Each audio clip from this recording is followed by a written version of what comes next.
All right, so one of the things about the economy that does concern me a lot is that we're having the age of the baby boomers is now retiring, and the age of the baby busters, my age, there's not enough of skilled workers to replace them. And so I was just watching it. So right now, my wife's out of town. I'm freaking tired. I'm getting ready to go night nights, and I'm watching this video before I go night nights, and it's about Maine, all right, because I'm from Maine. And there's the news center, the news item said there's not enough um, seamen to move the boats back and forth from Vinyl Haven, whatever the. I mean, I'm from an island. I was in Casco Bay, so I don't know where I know where Vinyl Haven is. I don't know if it's on some kind. I don't know what it is.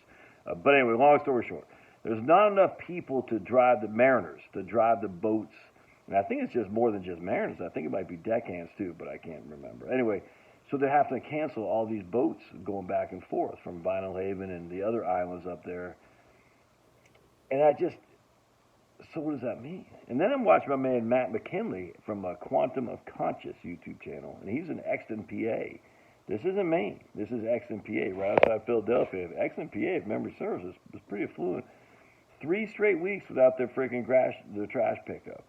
He calls customer service. He goes, we just don't have drivers. We don't have drivers. I'm sitting here. I went out today to go to Publix to get some BOGOs, buy one get one, and just out the guy across the street from me hired 4 guys, mid 30s, early 40s, dark skinned Spanish guys, speaking Spanish. A beautiful pickup truck. These guys aren't poor. I'll tell you that right now. I mean, because you can see this beautiful freaking Toyota Tundra they're driving. Probably is built in Texas and San Antonio. But they're doing all the landscaping for this guy. And again, it's just we didn't have these immigrants. Who would do it? So what is an economy? What happens to an economy when there isn't enough employees? And everyone's going to say, oh, you just raise the rates, you raise the labor costs. Okay, so that's inflationary. You think, well, is it? All right, so let's just say we're going to spend, instead of $20 an hour to get a mariner to drive the boat back and forth in Casco Bay, you can't just take some guy off freaking the McDonald's food line. I mean, he's got to be qualified, and to be able to have a mariner license, whatever, you can't be drunk, you can't be drugged. You know what I'm saying? I don't know if you have to have a college degree, but you have to have a skill set, skilled labor, man. You can't just take some kid off McDonald's freaking French fry line and put him driving a trash truck through suburbs of Philadelphia. I mean, he has to be sober. He can't have drug problems. He's got to be able to get a CDL. He's got to be a safe driver with no previous record. And so this guy has 3 weeks without his trash outside of Philly. The people can't get off and onto the island in Maine because of lack of mariners. And the guys will listen to it. Yeah, we'd love to have them. We just can't hire anybody. It's illegal because you have to have a skill set. It's a skilled labor. So you go to mariner school? I don't know. All right, so let's just say, okay, we're going to pay some guy. We're going to pay some guy $40 an hour. Okay, well, you're recruiting him from other skilled labor places. Being an engineer, construction, I don't know what it would be. Probably not an engineer, but still, you know what I'm saying? And you got to train them. You got to do all that. But now that you're leaving a gap there because there's just not enough people my age, younger than the baby boomers, who have the skills to be able to do this. I talk to people all the time who leave their crap little jobs, and literally they're like, please don't. I don't have anyone to replace you, who are like 58, 59, 60, in some kind of skilled trade, and there's no one coming up behind them to replace them. And we've done this to ourselves because, for me, for instance, I remember when I was at Cape Elizabeth, I went to Cape Elizabeth High School for 1 semester.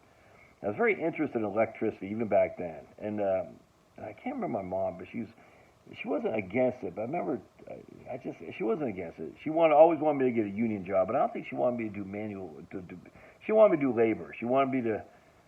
I don't know. Maybe that's not true because she didn't want me to go to Maine Maritime Academy. No, so maybe I'm drawing a blank. Maybe I wasn't pushed. Anyway, it just seems like a lot of people are pushed by, young men are pushed away from the trades and into the corporate life. And I think the country as a whole is going to suffer that. And I don't know what that means. And you can't just say we're going to pay more wages. Or just think you're you're a lady on a fixed income in Vinyl Haven, Maine, and you need to get off the island to go to the hospital. And all of a sudden the tickets go up double because you got to pay the staff double to attract more people to leave their skilled labor construction job. And you can't, people can't afford that. Or just think you got people on fixed income, you need their trash taken out, you can't find drivers, so you got to charge, you're going to recruit bus drivers to drive your trash trucks. So that means you're going to have to pay them a whole lot more. But that gets reflected in the price of goods, man, the price of services. And you got some fixed income lady, Grandma Wilma, says, I can't afford that. You see what I'm saying? You can't subsidize this stuff. You can't. That's corporate welfare. So I don't know what the answer is. Very interesting. It sounds like it's going to be bad because you're like, we don't have the labor. We don't have what we need. We can't get people to do a deck, for instance. I was listening to my man Owen Benjamin. He was talking about was it Owen? I think it was. There's somebody, but they put, I can't remember who it was. But anyway, he knows some guy who puts these concrete slabs. Who the hell was that? I don't think it was Owen. But anyway, some of us listened to, they just put concrete slabs down. Concrete slabs, that's it. 4x4, 8x8. I can't remember, but he says, yeah, people say, $15,000, let's go. He goes, yeah, it's Matt. It's Matt from Quantum Conscious. That's what it was, Matt McKinley. So I'm doing a video, buddy. I'm just sitting here doing one. Anything else? I'll come talk to you in a sec. And Matt was saying, he's got a friend who does these, just freaking lay some concrete down. Not even a foundation work, I don't think. But anyway, long story short, he just lays concrete down. $10,000-$15,000. People are like, all right, can you get going? And he's like, huh? The point being is they're like desperate for laborers, the people to do this stuff, because there's just not enough. Because young men of my age and a little bit younger have been trained to go to the corporate life, wear a suit and tie, sit in the air conditioner. Look, I get it, I do. But what does that mean for the economy if you can't find skilled labor? Manual, unskilled labor will always be relatively easy to find. I hate to sound like that, but, hauling trash in terms of moving old 2x4s that are rotted and put them in a dumpster, and anyone could do that. It's not that. That in of itself isn't that hard to find, I wouldn't think. Because I don't think it'd be hard. But to find a guy to drive the trash truck, to find a guy who can operate the forklift, to find a guy who can friggin' work a deck as a deckhand, to make sure the boat is fixed, the diesel engines are running. You see what I'm saying? I don't think that's skilled labor. And if you can't find enough quality people, what does that mean? It's going back to the 70s, man. You can see, and forget the inflation, the stagflation. I'm saying it's going back to the 70s of you didn't have everything you wanted. And that, look, again, I was from an island, Peaks Island, Maine, and the boats would not come when they're supposed to, for whatever reason. And I wrote about it in my book, Return to Peaks Island. And again, that's a piece of fiction, but there's a lot of controversy there. And we had a guy, Rodney, he had a boat, anyway, and he was trying to compete with Casco Bay Lines. It was illegal, literally illegal for Rodney to run people back and forth to Portland, the mainland, because Casco Bay Lines had a legalized monopoly. And my parents, they fought that tooth and nail. And now they got water taxis I see in Portland. So that's gone good. But point being is that was a monopoly that kept Casco Bay Lines in power, but then the Casco Bay Lines did not have to do anything in which to have a good quality of service. The service sucked, sporadic, and all kinds of stuff. And then the fares weren't cheap either. Anyway, the point being was there wasn't as monopoly, so there's no competition. But now that's what I'm trying to say. The sporadic service, weak service, and now it's like the monopoly of we don't have enough people to do the job. And you can gripe and scream and call City Hall all day long. I don't have a guy to drive you to Vinyl Haven, to drive the boat. I don't have a guy to pick up your trash. I don't have a guy to do your freaking landscaping across the street. And what happens, by the way, now? These immigrants who come here and freaking kick ass, take names, they're crushing. Now they're driving big trucks too.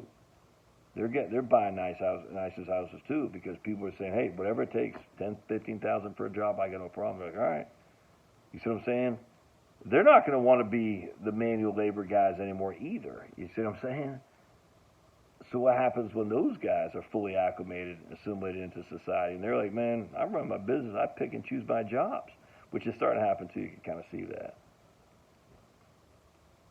What happens to an economy when there isn't employees? I don't know. I'm not saying, look, I don't want to sound like it's draconian. 70s were a great time to grow up. A great time to grow up, man. Yeah, you didn't have the stuff you have, the creature comforts today, but I mean, you think about the baby boomers, there's so many of them. They're all competing for jobs. And now there's not enough. And there's the companies that are competing for employees. What does that do to an economy? No economist can predict this. They don't know. You can look at Japan, I suppose. You can look at freaking South Korea. But those aren't, we're America. We're different. We're entrepreneurial. It's going to be interesting, man. It's going to be interesting to see. When places like Maine, Pennsylvania, West Virginia, these are all states that are losing population, and the older people are just growing relative to the younger people, and it's becoming top heavy.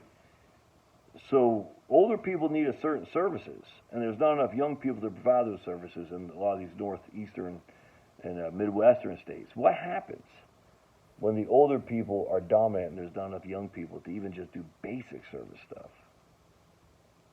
That's one of the reasons why we really want to think about staying in the South, man, because the South there's a great sucking sound of the South, as Ross Perot said about NAFTA, which he was right about. But it's happening right now. The South is where it's at because we have favorable, freedom-oriented laws, a nice, favorable climate, low-cost living relative to Connecticut and these other northeastern states. And you can only imagine the cost of living up those northeastern states is only going to get higher as the labor is reduced and the services are actually higher in demand. You see what I'm saying? More retirees with more money, they need more services. Less people to provide those services, what happens to the cost of the service? Supply and demand, baby. We know your thoughts.